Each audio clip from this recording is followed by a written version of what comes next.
What's up, YouTube? I'm Taylor and I hate mosquitoes. Welcome back to the channel. If you haven't already, please like, comment, and subscribe on any of my videos. I do my best to respond to every one of them. The channel's small enough right now, so really don't have any issue doing that. But yeah, back to it. So today we are hopefully, fingers crossed, fixing the wet sumping issue because it's still happening. And I also broke the kickstart return spring, so that's going to get fixed today too. But I'm going to go ahead and show you something that I've already found and get you caught up, because this is partially disassembled, and I'll go from there. If you want to know how to pull this, I'll briefly go over it, but otherwise go ahead and tune into my video that I'll add a link to right here on how to disassemble part of the bottom end. Alrighty, let's get to it. Okie doke. So right now all that I've done is pull the outer timing cover, and you've got 1, 2, 3, 4, 5, 6, 7, 8, 9, and 10 bolts. Once you pull those off, and of course disconnect your clutch lever right here with the clutch actuator mechanism, then you're left with this outer timing cover. Again, I've kind of walked through that better in a previous video that, again, I will link to it. But what I found when I opened this up was that this kickstart return spring had completely sheared right here. Hopefully you're able to see. But yeah, sheared in 2 pieces. So that is junk. And then if you'll notice, I took out this little grub screw right here. And that's what that looks like. And that just goes in right there. So what this actually does is it plugs the anti-sump valve that's built into these unit single motors. All that sits behind this spot right here is a spring, which I've already pulled, and a ball bearing that sits back in there, and as oil flows through there, it becomes a one-way valve. So that being said, let's go ahead and get that ball bearing out, and then I'll resume. So all I did in order to remove that magnetic ball was just stick a magnetic tipped screwdriver into the hole, which then had the ball on it. Of course, it's not sticking now. Not to worry, because I have a new one. So if you'll notice, I've got the replacement spring and the old spring. And the old spring is on the left, clearly worn out, and was not doing the job of stopping oil flow to the bottom end. So that's getting replaced. In addition, looks like there was some gunk in there from someone's. This would have been whoever had these parts before me, before I assembled them, because I did not use any sort of blue Permatex or anything like that. So that's what that is, and that was in that oil passageway. So that explains why the old anti-sump valve was not working properly. So we're going to get that fixed and replace that. Okay, I just want to give a quick shout out to Peter Quick at BSA Unit Singles. He is the guy that I get all of my parts from for this, aside from the occasional odds and ends on eBay. But he does an outstanding job. He's great with customer service. I had initially thought that the oil pump on this was going out, and so I had ordered one, and that's when he said that no, it's actually an issue with your anti-sump spring and ball bearing not seating properly. So shout out to him because he saved me some money. I will continue buying parts from him because that's great customer service. $6 versus $75 for a new oil pump. And that's his loss too. So that says a lot about his customer service. And I will definitely continue supporting him. I ask that if you have any BSA Unit Singles, if you don't already support him, please do, because this man, he's a wealth of knowledge about these bikes, as well as he's a reputable source for parts. He's not going to steer you in the wrong direction. So please check him out at his website, bsaunitsingles.com. Again, so we'll get back to it. This is the new kickstart return spring. So that will actually fit on there like so. And the spring definitely has a lot more tension. Harder to do one-handed, but that will go on there just like that. So now we'll go ahead and get that in too. But before that, this is something else I bought. So in the event this will wet sump again, which I'm not expecting it to after replacing that, this way I won't have to remove all 4 of the sump plate bolts in order to drain the oil from the bottom end. So I'm going to go ahead and drain the oil and then attach this new sump plate with a magnetic drain plug. Huge upgrade. Glad I bought this. Need to buy it for that one over there. I have not done that yet, but we'll be doing that in the future.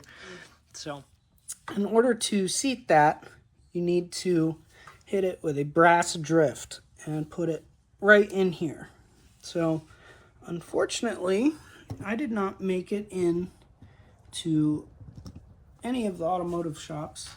Well, I take that back, and make it into Harbor Freight before they closed, and I'm a little impatient, so I found a pencil with a brass tip on it. I figured it's the next best thing.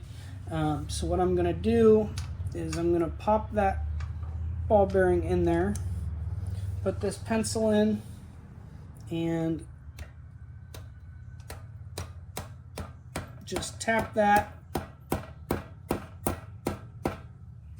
just to seat that. Then I'm going to take the spring and put that in there as well, just like that. And you can see it's already sticking out a lot more. I had to get that out with the screwdriver earlier.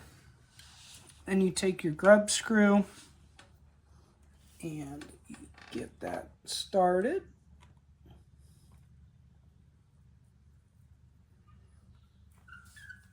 And don't worry about that oil. I'm just going to recycle that. Yep, just snug that up. And grub screw is now reseated, and ball bearing is properly seated as well. You can tell that that made an indent. So that actually worked out really good as a brass drift. Just an idea in case you find yourself in a similar situation. Springs installed, went ahead and pulled the sump plate off and the old gasket off, and now we just put this in. So if you're like me, you'll have these 4 bolts, and they're just pieces of thread with a little bit of space there that you might be able to see, where it doesn't have any thread. So that's like the stop. 2 of mine came out with the nuts. The other 2 are still down there, and I had tried using a pair of pliers with some electrical tape to protect the threads. That did not work. So now I'll take out this new sump plate and all of its fittings here. So we have 2 washers or gaskets, And then the washer piece with the filter screen. So you got both of those.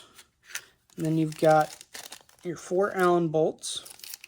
And then you have your drain, magnetic drain plug. So, and you ideally want that towards the rear, so that way you can drain it, but you can see the magnet there.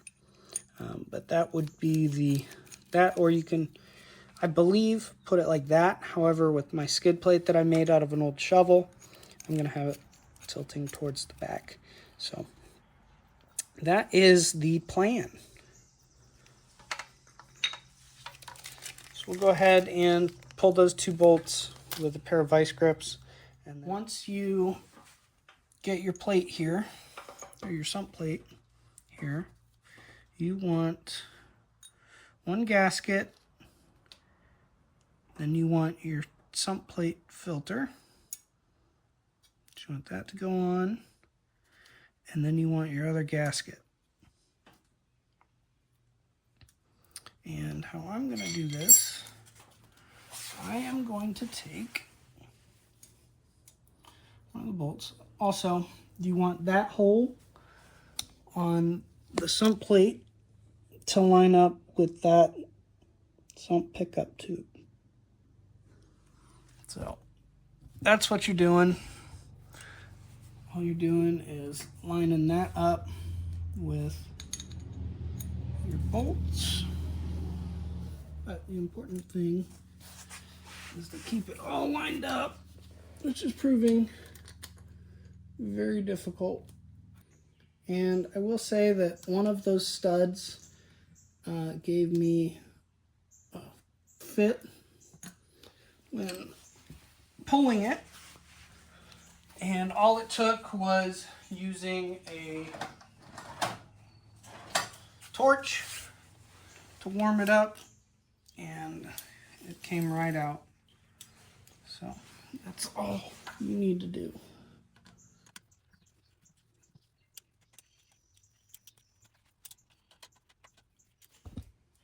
And these just get snugged up just like any other BSA bolt.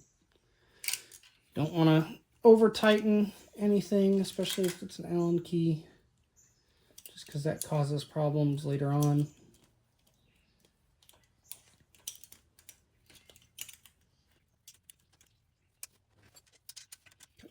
My bolts up here.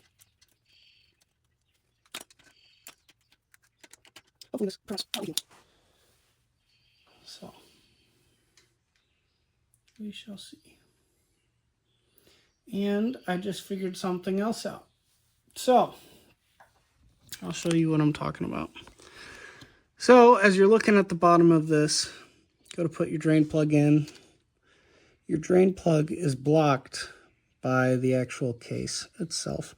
So what I believe is that this plate needs to be facing that way, which would be the bike's lowest point when it's on its kickstand. So I'm going to take this plate back off, keep the sump plate filter as it should be, which I'll show, but then have the drain facing the left side of the bike. Okay, going to show you what I did. So went ahead and rotated the sump plate, the new sump plate. So now the drain is on the left-hand side. Sump plate filter still lines up with the sump pickup tube. So and then that's just finger tight for now. I'll go ahead and snug that up, and then all that's left to do is fill it with oil, reassemble that right hand outer timing cover, put on the gear shift, the right hand foot peg, clutch cable, and it should be good to go. All right, everybody, got the BSA outer timing cover back on, got the points cover back on, although it's just covering up the Boyer-Branson electronic ignition right now, because I did the electronic ignition conversion on both this one and that other BSA over there. Went ahead and got the gear shift, kickstart lever, and clutch cable back into the clutch actuator mechanism. Still have to put on the actual clutch lever right here. But it is ready to be filled with oil and fired up. And then it's just a waiting game at this point. But I hope you were able to get something out of it. Again, if you want to see how to take this cover off and watch me do it, I'll add a link to that video. It'll be towards the beginning of it. And if you're lucky, I may even add in a timestamp for you, just so you can jump to that real easily. But obviously putting it back together is just the opposite of the way you took it apart. So as always, go ahead and keep on keeping these machines alive, and I hope this video helped you. Appreciate it if you like, comment, subscribe, and share this with any of your friends that may find this interesting or helpful, or just enjoy it. I know that this one isn't as entertaining maybe as the last couple videos I put out, but hopefully this is informative and someone will get something out of it. So thanks for tuning in. Again, I'm Taylor and I hate mosquitoes. Thank you. Bye.